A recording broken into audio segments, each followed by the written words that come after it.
Welcome to the Craft of Coaching podcast, where we dive into what it truly takes to become a skilled, confident life coach. I'm your host, Kate, head of the CLCC, or Certified Life Coach Collective, an ICF-accredited Level 1 coach training program. We combine courage, coaching, and community to offer you more than just a training program, but a life-changing experience where you use your own personal transformation as the learning ground for supporting your clients. On this podcast, we explore how you can use coaching skills to support your clients or expand your own growth, all grounded in evidence-based coaching practices. Learn more about our program and get free resources for becoming a life coach at teamclcc.com. And now, here's today's episode. Before we get into today's episode, which is all about how to develop that confidence as a coach, how do you help other people when you yourself have problems? Before we get into that, I have a quick help request, and it is if you have loved the Craft of Coaching podcast, then I would so love it if you'd leave a review wherever you get your podcasts from. This really helps with the visibility of the podcast being discovered by other people. That's why probably just about every podcast that you ever listen to is asking if you'll take a quick moment to do that. Even if you just hit the little rating button, 5 stars, love it. That is helpful. If you want to go into more detail, you can. And now let's get into confidence as a coach. This question of how do you feel confident as a coach? How do you help other people even when you yourself have problems? Well, here we go. I will kind of pseudo coach you around this by asking one of those coachy questions that is a personal inquiry. Why would you having a perfect life be a prerequisite for you to be a good coach? And I'll ask that question again, so a slightly different way, I guess. Why do you think that you need to have a perfect life in order to be qualified to coach people? Like, what doctor has perfect health? What accountant has perfect finances? Don't school teachers exist who have kids who flunk their courses or don't like school or don't want to read or? Why would you think that you need to be perfect before you can have a skill set that would help other people? And the reason I called it one of those coachy self-inquiry questions is probably becoming a little bit more obvious now because, or at least I'm hoping it is, where is this thing where you think you have to be perfect, period, coming from? Where is this thing where you think you have to have your life totally together coming from? Now, I will differentiate a little bit between this kind of binary that I think arises, like as if there are these people over on one side of a line who have their lives together, and these people over on the other side of the line who are just a mess. It's not really that way. Everybody's out of integrity somewhere, and no one has a perfect life. No, not even me. Of course not. My husband and I get into arguments. I have moments with my daughter where I'm just completely frustrated and I don't handle it the way that I wish that I would. I have doubts. I get freaked out about money. Sometimes I'm thoughtless with friends. But there's a difference between those sorts of things and like chaos, okay? Like I'm aligned with the idea that if somebody takes a look at their life and they kind of go, let me see here. 5 different creditors are calling my house, demanding payment, and yet I sign up yet again for another line of credit for someone. I don't know where I'm going to be living next month because I don't have any money, but I'm taking on more debt. I have burned through a bunch of relationships really fast, and pretty much everyone that I ever break up with can't stand me because we have a really negative breakup. My career going nowhere, and part of the reason it's going nowhere is because I get bored with the work and I just stop showing up on time, and Then my bosses get kind of irritated with me and don't want to promote me, and I just kind of half-ass it and, don't really, it's like when all those sorts of things are coming together, and we've probably met people who are having like all those sorts of things showing up. The issue there is not, they shouldn't be coaching necessarily because they don't have all their ducks in a row. In my opinion, which is of course what this podcast is, it's a bunch of my opinions. Take what you like, leave the rest. In my opinion, the issue that's there is that it's really difficult to help clients have integrity in their lives if the signs that you don't have integrity in your own life are everywhere. And I'm talking about extreme cases of lacking integrity. Everybody's out of integrity somewhere. When I get frustrated with my husband and I roll my eyes at him, okay, like that's a lack of integrity. It's not respectful, it's condescending. It's not the way I want to treat the man that I love. It's not the way that I feel good about me. I don't want to treat another human being that way. And there's a difference between that and getting into an argument with him, slashing his tires, like this really extreme kind of a thing. Lots of people argue. I don't think there's any marriage where people don't ever have disagreements or arguments. But the question is all about intensity. And that intensity and the degree to which someone is misaligned is what is the deciding factor. For the average everyday person, the very fact that a coach, or let me back up a little bit. For the average everyday person, in my experience, the very fact that someone would be going, gosh, I feel kind of guilty about coaching people because I don't have all of my shit together, is probably the sign that you have a healthy degree of self-inquiry and a healthy degree of looking at your life and going, where am I out of alignment? That the people who lack that don't have. Okay? So the people who should not be coaching are the people who lack that healthy degree of ability to go, whoa, my life might be out of control in this area. Or, whoa, I really want to do things differently in this area. So I have heard, it was one particular person who said, I would really love to hear a podcast episode on this. And I was like, great, I'll do it. But she was not just one person that I've heard this from. I have heard this from so many coaches. And it is, how do I help others even though I myself have problems? And again, I'm going to come to that question. Okay, you yourself, you have problems? Well, why are you turning it into, I've got to have a perfect life that is devoid of problems as a prerequisite to being able to help others?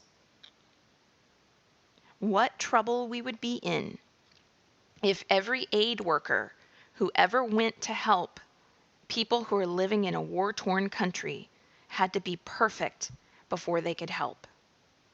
What deep, deep trouble we would be in if every single doctor on the planet had to have, perfect health before they ever treated a patient. I mean, life just doesn't work that way. It just doesn't work that way. So coaching is not about, I'm a coach because I have my shit together and so you can too. Coaching is about, I have a skill set for holding space. At least this is the way I teach coaching. Coaching is about, I have a skill set for holding space that I work on. And this skill set for holding space is one that encompasses an ability to look at your problems, your life's challenges from the big picture and the little picture, to help you to see the difference between temporary stumbles or lack of making forward progress, to help you put things into proper context, to help you find your voice and tell your story, to ask questions that get you to think deeply, to ask questions that get you to consider possibilities that you might never have considered.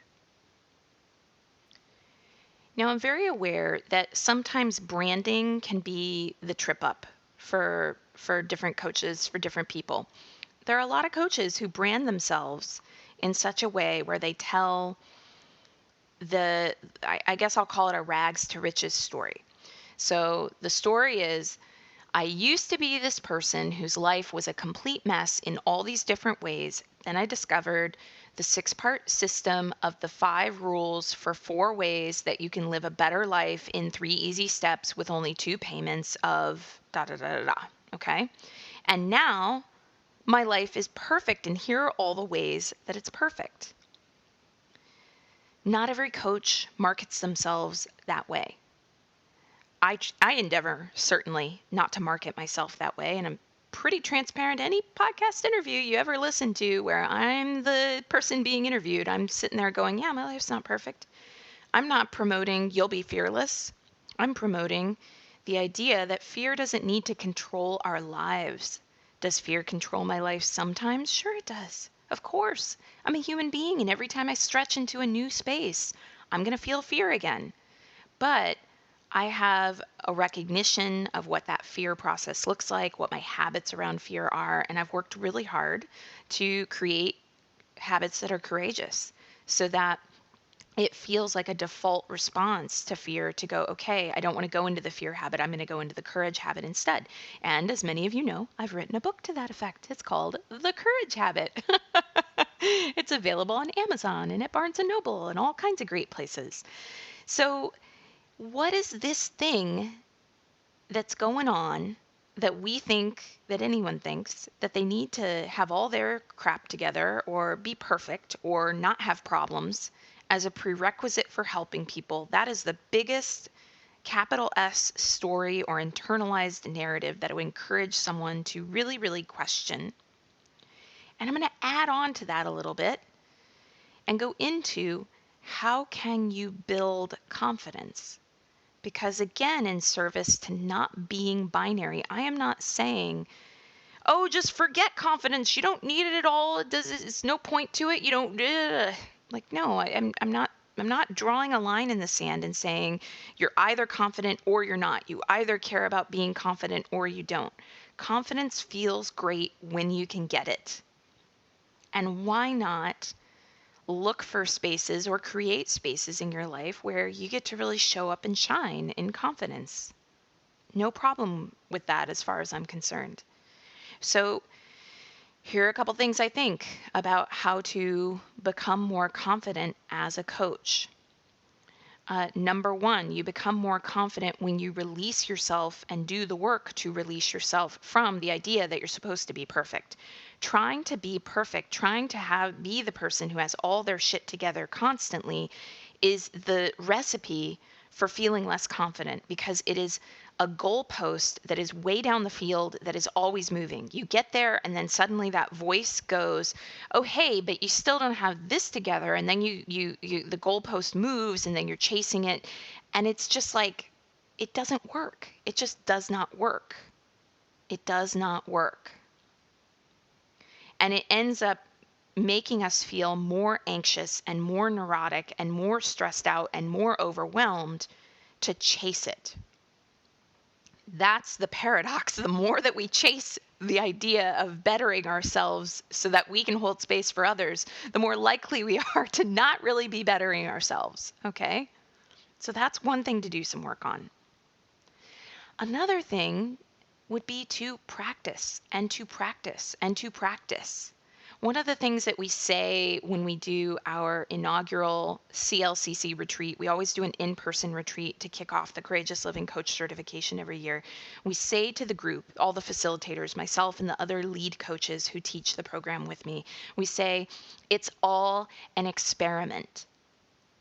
Because it is. So when you are in coach training, are you giving yourself the room as you swap sessions with other coaches who are in training to be perfectly imperfect? Are you giving yourself the room to go, I'm going to try something today with this client and it might not quite work, but I believe that I will be able to turn it around if it doesn't work.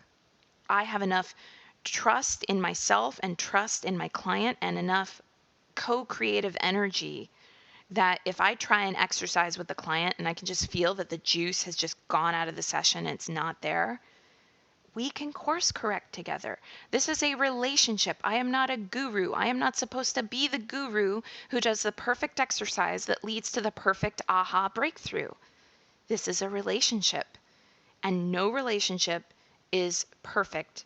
And if it's going to be a co-created relationship, we both have to be showing up and going, that didn't quite land. All right, together we brainstorm, where else can we go in this session?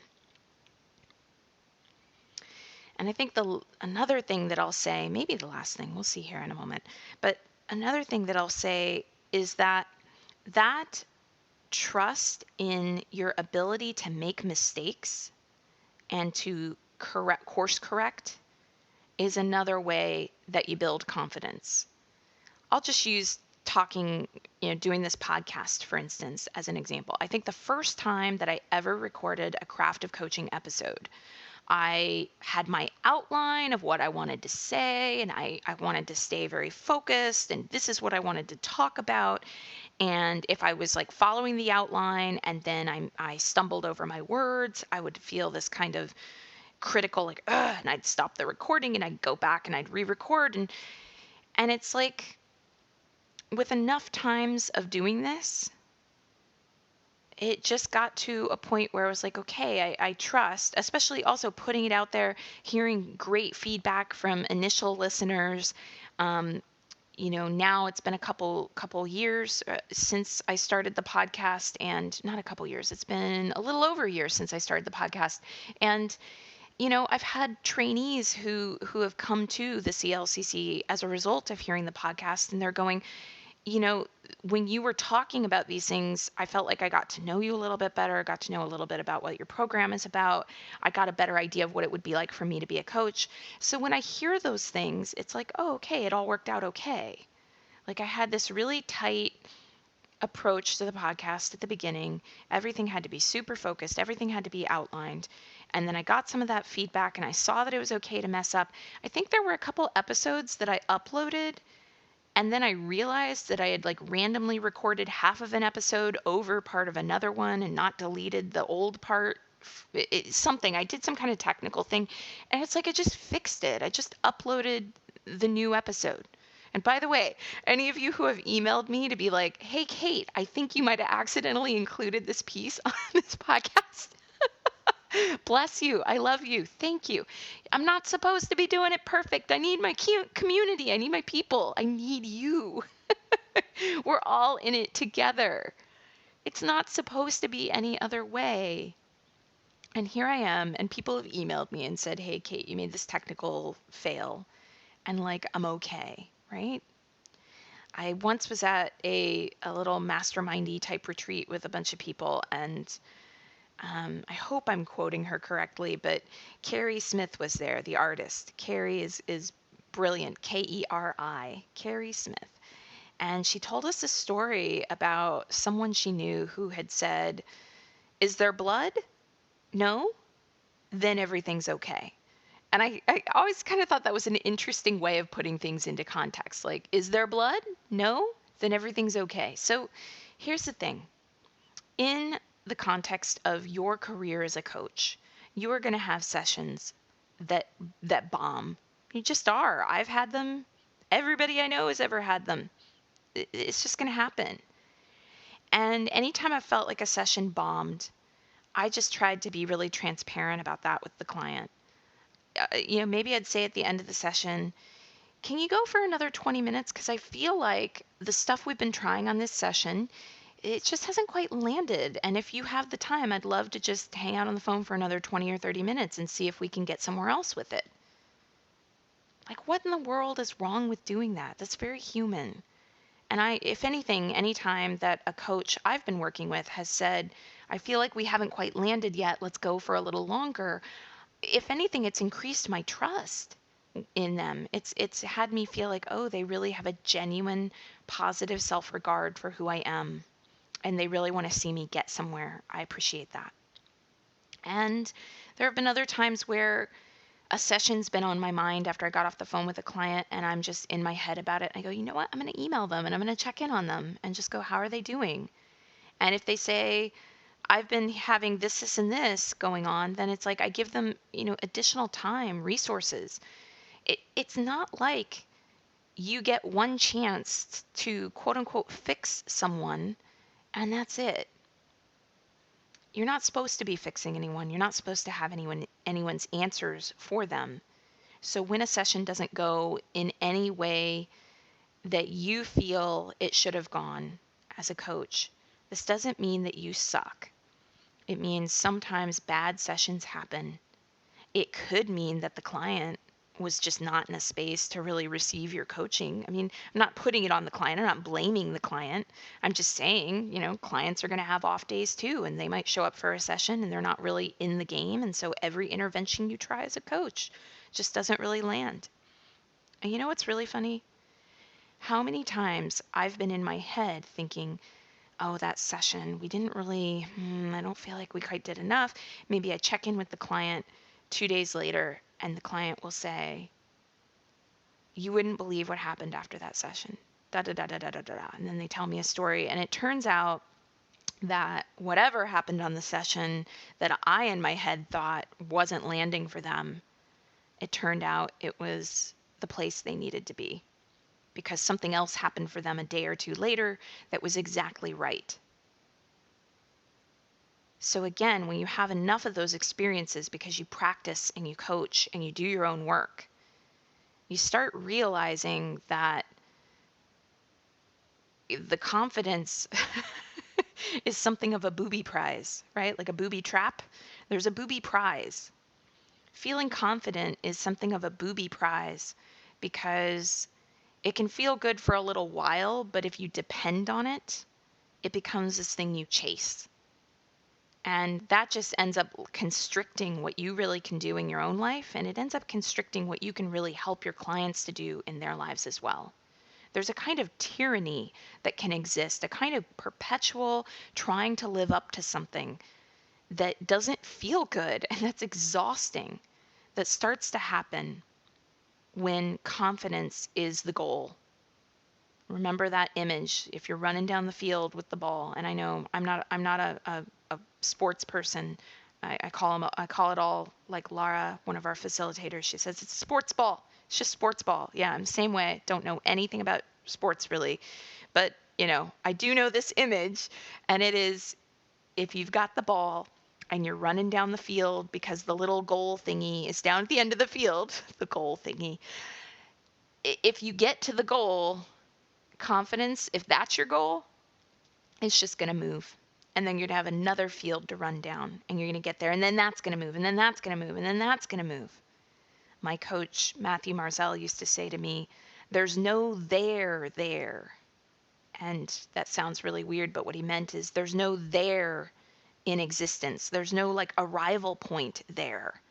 There's no there. As soon as you get there will move. Unless, of course, you are willing to be in the magic and the mystery and, frankly, the honor and the privilege and the joyful, soul-fulfilling, just beauty that is this work with another client. I mean, I apologize if you're rolling your eyes right now and you're going, God, you sound like a really like fanatic. And yeah, I'm kind of letting that freak flag fly a little bit more in my life. Like I am fanatically passionate about this work because it gives as much to me as it ever gives to a client. It is so incredible to be a coach and to hold space for other people in this way.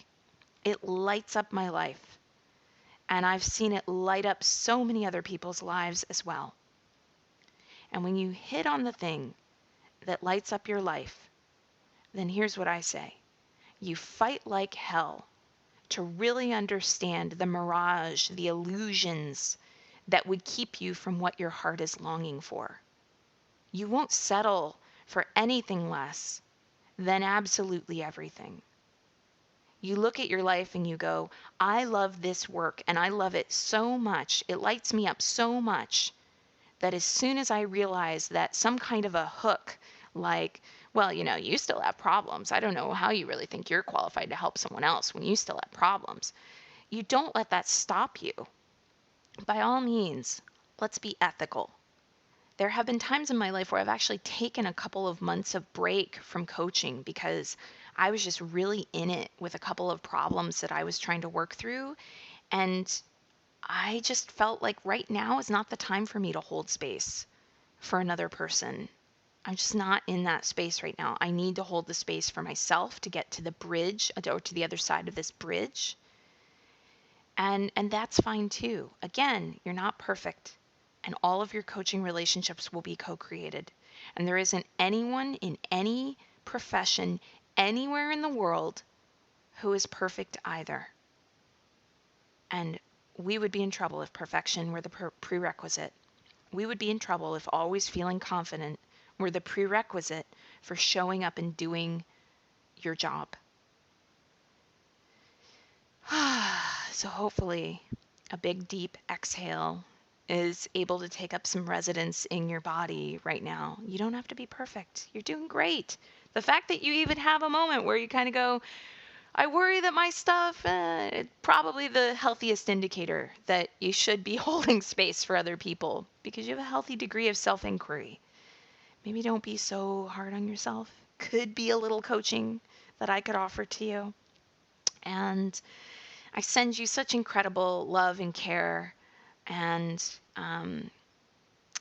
just we're all in this together. I know that even though I'm saying all of this on this podcast, I'm going to have my moments of doubt, my moments of lacking confidence, and my moments where I'm going to want to cling to confidence and want confidence and all of that. And that's just being a human being. And that's as good as it gets. And it's actually, when you settle into that, pretty effing amazing. All right, that's it for today's episode. Thank you so much for listening. Before you go, would you help us out and take a moment to give us a rating in iTunes, Spotify, or wherever you're listening? It really helps us get the word out to other listeners. And before you go today, would you like free resources to support your coaching journey? Whether you're considering becoming a coach or you want advanced coach skills training, access our coaching resource library at teamclcc.com. Again, that's teamclcc.com. Can't wait to connect with you, and again, thanks for listening.